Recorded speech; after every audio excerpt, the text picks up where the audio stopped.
বন্ধুরা দেখেন ওই যে পিছনে খেজুর গাছে বাবুই পাখির বাসা, সেই লাগছে বাবুই পাখির বাসা। আপনাদের কেমন লাগছে শরীফ ভাই?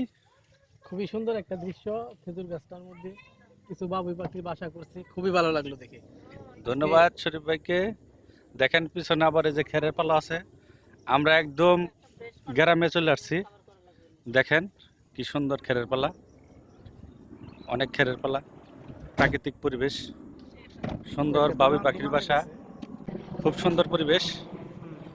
লিটনের কেমন লাগছে এখানে? ভাই অনেকদিন পরে এইভাবে ভাষা দেখলাম, অনেকদিন পরে। খুব ভালো লাগলো। ভালো লাগছে ধন্যবাদ ধন্যবাদ লিটনকে। ঠিক আছে বন্ধুরা, সবাই ভালো থাকবেন, সুস্থ থাকবেন। আমার আমার এই সোহেল ভাইরে সবসময় সাপোর্ট করবেন, সবসময় সাপোর্ট পাবেন, ভালোবাসা পাবেন। হ্যাঁ, সবসময়। শরীফ ভাই কিন্তু স্টার সেন্টার। শরীফ ভাইয়ের সাথে হ্যাঁ, সবাই হ্যাঁ। যুক্ত হয়ে যাবেন। ইনশাল্লাহ ভালোবাসা পাবেন সবাই, সবাই ভালোবাসা পাবেন। ঠিক আছে, সোহেল ভাইয়ের পরিবার থেকে যারা আসবে তাদের জন্য 100% ভালোবাসা থাকবে। ধন্যবাদ ধন্যবাদ শরীফ ভাইকে অসংখ্য ধন্যবাদ। সবাই লাইক কমেন্ট শেয়ার করে পাশে থাকবেন। আল্লাহ হাফেজ।